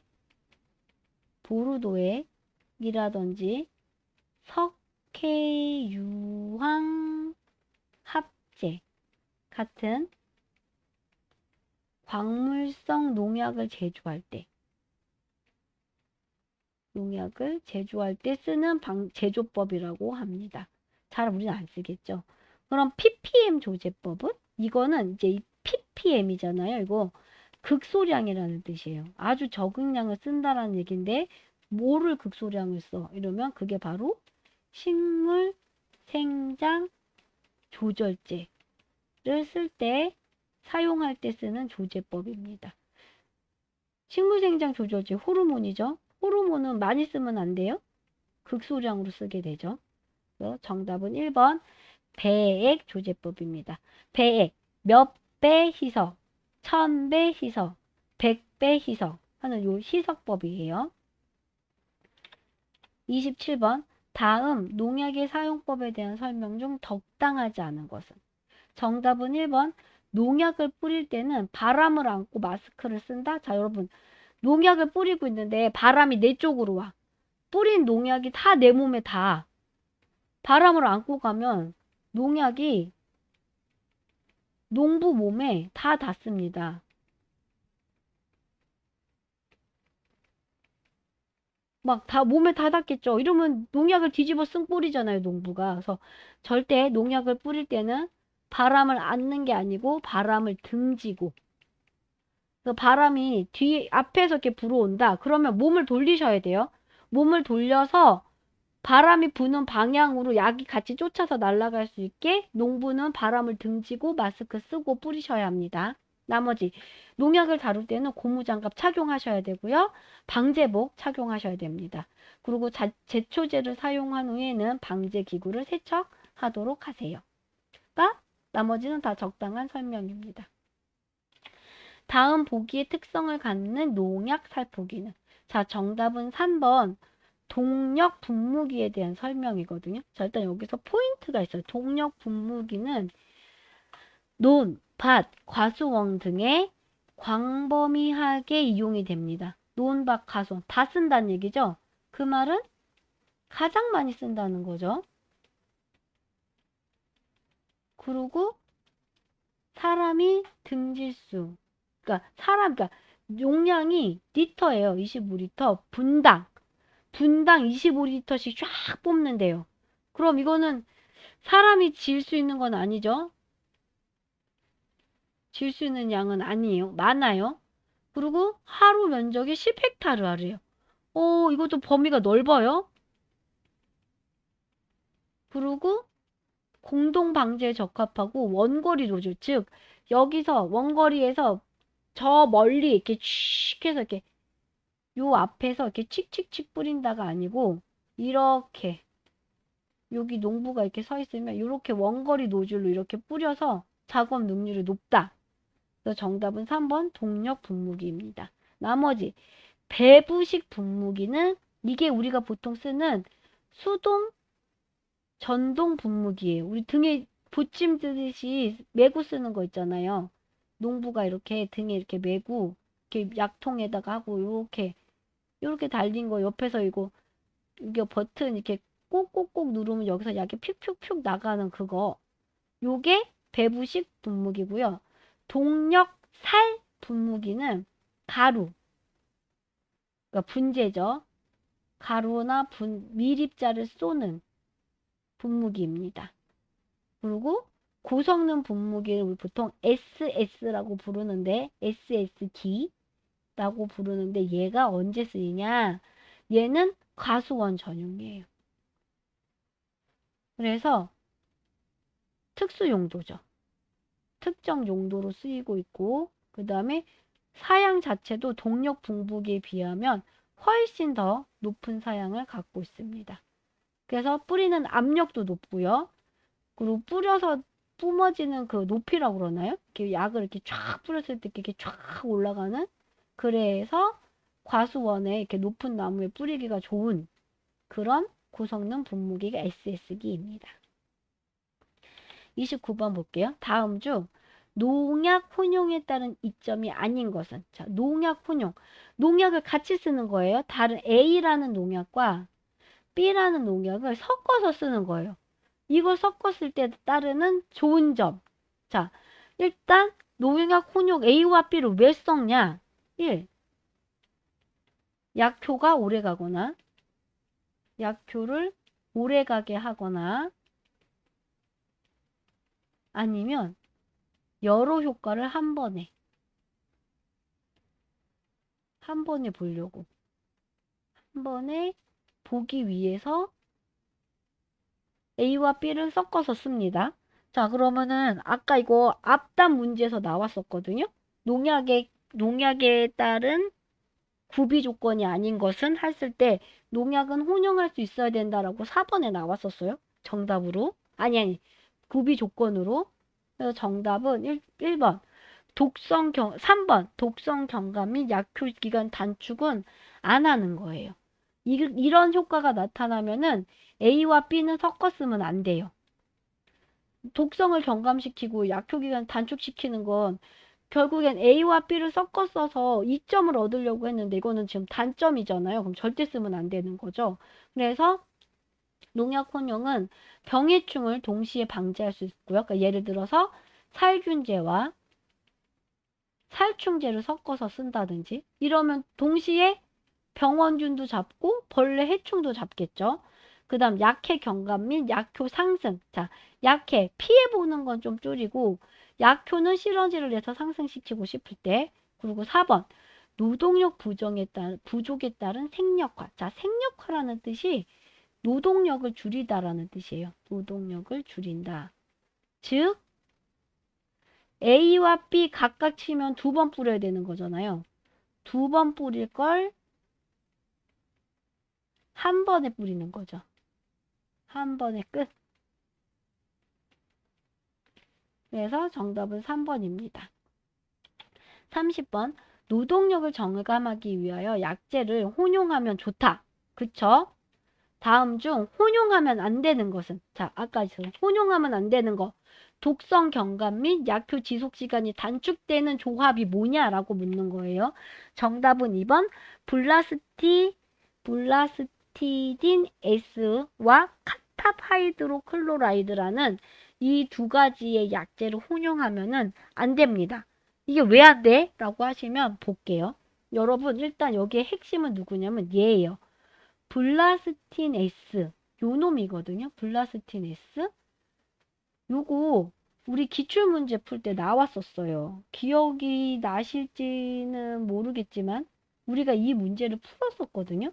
어떻게 풀었냐면은 자 블라스티시딘 S와 가스가마이신 그리고 스트랩토마이신 이 약재에 대해서 우리가 봤었어요. 얘네는 뭐냐면 항생제였었어요. 어떤 세균을 잡는. 그 중에 블라스틴 S와 가스가마이신은 도열병에 아주 좋은 효과를 나타내는 애들이었는데 그 중에서도 블라스틴 S는 도열병을 잡는 항생제 계통의 살균제인데 문제는 얘가 항생제 계통 살균제 중에서 최초예요.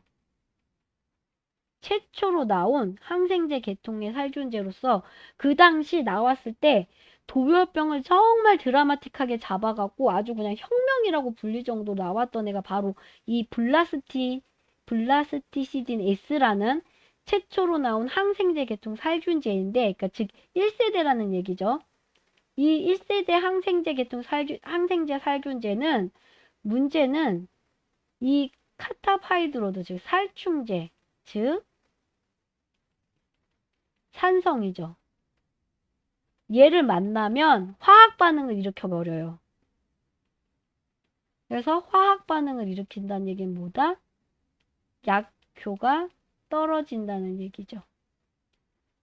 경감하는 거예요. 그래서 2번입니다. 그러니까 핵심은 블라스티신 S라는 요 애가 요 최초의 항생제 계통 살균제가 살충제, 산성 성향의 살충제를 만나서 화학 반응을 일으켜서 약효를 떨어뜨린다가 핵심이에요. 이 질문에, 이 문제에. 그러면 아까 얘기했잖아요. 가스가마이신도 도열병을 잡는 항생제 계열의 살균제인데 가스가마이신하고 페니트로티온 얘도 살충제거든요. 아니 가스가마이신이랑 살충제인 페니트로티온은 만났는데 얘는 왜 괜찮아? 라고 하면 가스가마이신은 방선균이라는 균에서 나온 살균제예요. 근데 얘는 어떤 세대냐? 이 블라스티딘 S 다음 세대예요. 그러니까 뭐냐면 나중에 1세대에서 나왔던 얘가 더 좋은 방향으로 나온 게 바로 가스가마이신이어서 얘는 나중에 나온 제품이고 그 다음에 화학적으로 블라스티시딘 S보다 화학적으로 안정되어 있는 애예요. 그렇기 때문에 가스가마이신은 이 살충제인 페니트로티온하고 만나도 크게 화학 반응이 안 일어나는 그런 약이다. 그래서 두 개는 혼용해도 된다. 라고 봐주시면 되겠습니다. 그럼 나머지 볼게요. 디클로르보스. 자, 얘는 유기인계 살충제입니다. 마네브는 카바메이트계 살균제예요. 얘네 둘은 혼용해도 됩니다. 똑같이 아세페이트 얘도 살충제고요. 마네브 카바메이트계 살균제입니다. 그래서 나머지 조합들은 다 혼용해서 쓰면 좋은 애들인데 다만 1세대 최초로 만들어진 항생제 계통 살균제인 블라스트 SD는 예민해요. 옛날 거라서 최초다 보니까 이런 산성 성향을 가진 살충제랑 만나면 화학 반응을 일으켜서 약효를 떨어뜨리기 때문에 안 된다라고 봐주시면 되겠습니다. 31번 다음 농약의 약해 증상 중 급성적 약해 증상에 해당되지 않는 것은 자 농약을 뿌렸더니 식물이 약해를 피해를 봤어요. 그럼 그 중에 급성적 약해라는 증상이라는 게 뭐냐? 급성적 약해는 농약을 뿌린 후, 우리 농약을 쳤어요. 농약을 뿌린 후 2일에서 5일 이내 눈에 띄는 증상을 급성적 약해라고 합니다. 그럼 여기서 일단 정답, 그러니까 급성적 약해가 아닌 것은 4번 비대지연이라고 하는 건데 얘는 만성적 약해예요. 급성적 약해의 반대죠. 그래서 만성적 약해는 겉으로는 표시가 안 나요. 금방 표시가 안 나요. 그래서 언제 알 수 있냐? 시간이 지나야. 시간이 흘러야 서서히 드러나는 생육 불량이 만성적 약해입니다. 그래서 보통 비대지연. 자, 비대 열매나 뿌리가 굵어지는 현상인데 비대는 열매나 뿌리가 굵어지는 현상인데 이게 지금 안 나타나고 지연이 되고 있는 거예요. 그럼 자 봐요. 뿌리가 굵어지는 현상, 열매나 뿌리가 굵어졌다는 건 내가 오늘 바로 2, 3일, 이틀에서 5일 이내에 어머 얘가 어제보다 뿌리가 엄청 굵어졌네. 어머 얘가 어제보다 열매가 엄청 커졌네. 라고 인지를 못하죠. 왜냐면 생육 후기까지 봐야지 알 수 있는 거예요. 굉장히 다 자라나고 난 후에 왜 안 컸지? 이런 반응이 나오는 게 이제 비대지연인 거죠. 그래야지만 알 수 있는 거. 대표적으로 비대지연이 있고 또 하나 뭐가 있다? 수확량 감소. 왜 열매가 이거밖에 안 열렸지? 수확량 감소를, 이런 거는 만성적 약해로 시간이 흐르고 이 작물이 다 자라봐야지만 알 수 있는 그런 약해입니다. 그에 반해, 자, 나머지 괴사반전, 밝은 저해, 개화지연은 모두 급선적 약해예요. 자, 괴사반전, 뿌린 직후. 얘는 괴사반전은 뿌린 직후 바로 알 수 있는 대표적인 급성 증상입니다. 급성 약해 증상입니다. 그럼 밝은 저해는 뿌리가 자라는데 문제는 밝은이 저해되면 뿌리가 우리 눈에 흙 속에 있는 토양 속에 묻어 있는 뿌리가 와 뿌리가 정말 잘 자라네 밝은이 잘 되네 이걸로 알 수 있는 게 아니고요. 이 뿌리가 자라는 게 저해됐다는 얘기는 초기 성장에 직접적인 즉각적인 타격을 입혔을 때 이럴 때가 있어? 하시거든요. 근데 진짜 이럴 때 있어요. 저희 파종지에 예를 들어서 지금 쉬나무라든지 제피나무 같은 경우에 벌써 벌레가 꼬였어요. 얘네가 해충이 먹기 되게 맛있나 봐요. 그래서 막 애벌레가 막 붙어 댕겼거든요. 정말 쬐깐해요. 진짜 1령짜리 애벌레인데 자세히 봐야 보여 이렇게. 벌써 근데 생긴 거예요. 우리 파종제 시나무, 제피나무 다 애기나무거든요. 요만해 진짜. 요만한데 요만한 애벌레들 다 붙어 있는 거예요. 그래서 우리 걸 약을 뿌렸단 말이에요. 살충제를 뿌려야죠. 이 애벌레를 잡아야 되니까. 더군다나 애기나무여갖고 이거 간두면 순식간에 다 없어지거든요. 나무 이파리가. 그래갖고 요걸 살충제를 뿌렸어요. 뿌렸는데 자 보세요. 애기나무다 보니까 얘네는 초기 성장이에요. 그래서 초기 성장은 눈에 띄어요. 잘 보여요. 하루 이틀만 지나도 애들이 크는 게 눈에 보여요. 근데 얘네가 안 컸어. 벌써 5일이 3, 4일 벌써 지났는데 그대로야. 그럼 우리는 무슨 생각을 할 수 있다? 아, 살충제가 독했나 봐. 시나무랑 제피나무가 안 자라네? 라고 우리는 생각을 할 수가 있죠. 농부 입장에서는. 그렇게 요럴 때 급성 약해 증상이다라고 보는 거예요. 그럼 개화지연도, 자, 개화는 꽃이 피는 현상이잖아요. 꽃이 펴. 근데 꽃이 안 펴. 분명히 꽃 필 때 됐는데, 아, 약 잘못 뿌렸네. 약 너무 독하게 뿌렸나 보다. 이런 식으로. 생육 초기에 약해를 입었는지 안 입었는지를 확인을 할 수 있다. 이거가 바로 급성 약해 증상을 보여줍니다. 그 다음 32번 농약의 약해 증상 중 경엽. 자, 여러분 경엽 잎이에요. 잎에 나타나는 현상이 아닌 것은, 자, 이런 거는 우리 맞추라고 주는 문제예요. 경엽에 나타나는 현상이 아닌 것은 4번 밝은 저해입니다. 밝은 어디예요? 뿌리잖아요.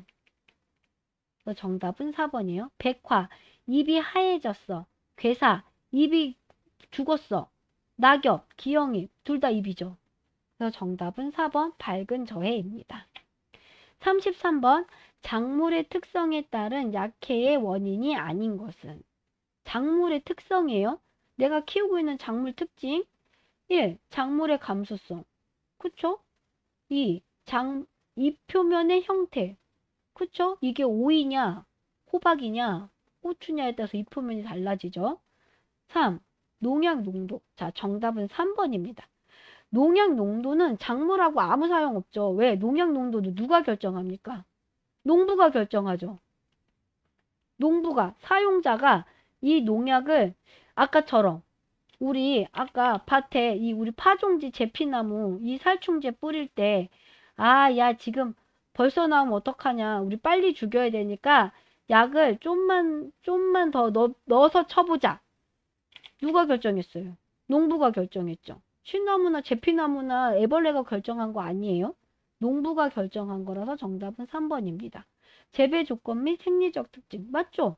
재배 조건. 이 작물은 예를 들어서 완두는 2월에 심어야 돼. 못해도. 그래야 6, 7월에 완두 열매를 먹을 수 있어. 이 콩은 뭐 예를 들어서 콩은 6, 7월에 심어야 돼. 그래야 가을 지나서 재배할 수 있어. 이런 식으로 재배 조건이라든지 생리적 특징은 작물의 특성에 따른 특징입니다. 34번 다음 중 농약의 약효를 증진시키는 방법이 아닌 것은, 1. 알맞은 농약 선택. 맞죠? 2. 방제 적기에 농약 살포. 맞습니다. 방제 적기에 해야 돼요. 지금 해충이 창궐하고 있을 때 농약을 써야지, 해충 한 마리도 없는데 농약 살포하면 안 돼요. 3번 적정 농도 정량 살포. 맞습니다. 자, 4번 동일 농약의 지속 사용을 하게 되면, 자, 동일 농약을 지속적으로 사용하면 뭐가 생긴다? 내성이 생깁니다. 누가? 해충이나 균이나 병균이나 병원체, 그리고 또 누구? 잡초. 다들 내성이 생겨요. 똑같은 약을 쓰면. 그러면서 내성이 생기면서 약제 저항성을 갖게 되죠. 그러니까 절대로 동일 농약. 자, 여기서 말한 동일 농약은 동일 기작입니다. 어떤 방식으로 움직이는지 같은 기작을 갖고 똑같은 기작으로 쓰이는 농약은 같은 농약이에요. 기작이 다른 농약을 사용을 해야 내성과 약제 저항성을 생기지 않게 유지할 수가 있습니다. 35번 살충제 저항성의 효과적인 방제 방법이 아닌 것은, 살충제 저항성. 자, 해충이 이 약에 대해서 이제 저항성이 생겼어요. 1. 과도한 살충제의 사용과 동일 약제 연속 사용을 피한다. 그쵸? 적정량의 사용이고 동일 약제는 연속으로 사용하지 않습니다. 2. 살충 기작이 같은 약제를 교호로 사용한다. 정답은 2번. 아까 그랬잖아요. 기작이 같은 약제를 교호로 사용해봤자 기작이 같은 약제는 똑같은 약이라고. 동일 약이에요. 그러니까 예를 들어서 A라는 약이 있고 B라는 약이 있어요. 근데 A라는 약은 해충의 신경을 건드려. 신경계를 교란해. 그리고 B라는 약도 해충의 신경계를 교란해. 그런데 농부인 저는 아, 우리 시나무, 제피나무에 벌레가 생겼어. 해충약 뿌려야지. 그러고선 A약, B약을 막 바꿔 쓰면서 내가 우하하 나는 다른 약을 썼으니까 우리 제피가 건강할 거야. 바보 같은 얘기죠. 표지가 A약, B약인 게 무슨 소용이 있습니까? A약도 해충신경계를 교란하는 기작을 갖고 있고 B약도 해충신경계를 교란하는 기작을 갖고 있으면 A약과 B약은 같은 약인 거예요. 그래서 만약에 이렇게 살충 기작이 같은 약제를 교로 사용하는 건 안 됩니다. 예를 들어서 A약이 있고 A-1약이 있어요. 되게 비슷한 약 같은데 이름만 봐서는. 근데 A약은 해충신경계 신경계 교란 약이면은 B약은 기문을 막는 약이래요. 호흡으로. 그럼 이 두 개는 되게 비슷한 이름이지만 다른 약이죠. 기작이 다르잖아요. 이렇게 해야 다른 약인 거예요. 3번 살충력의 상승 효과를 이용한 혼합제를 이용한다. 맞죠? 4번 화학적 방제와 생물학적 방제를 이용한 종합적 방제 대책을 수립한다. 최종 목적은 종합적 방제 대책으로 가야 한다. 라고 우리가 수업 시간에 배웠습니다. 해충학 시간에 계속 저에게 나올 거예요. 그 다음 36. 다음 중 농약의 약해와 가장 관련이 적은 요인. 1. 약제, 농도 시용량. 2. 환경 조건, 기온 일조. 3. 품종 감수성. 4. 병해충, 적기 방제는 약해를 안 일으키려고 하는 거죠. 약해 방지. 약해 안 돼. 그러면서 약효 증진. 좋은 얘기네요. 근데 약해와 나머지는 관련이 있는 거죠. 자, 약제의 농도 시용량. 자, 이거 농도 시용량. 적절한 농도와 양보다 많으면 약해 일어나죠. 많으면 약해 발생하고요. 그 다음 환경조건 기온이나 일조. 네, 날씨가 덥거나 날씨가 덥거나 고온이거나 햇볕이 뜨거우면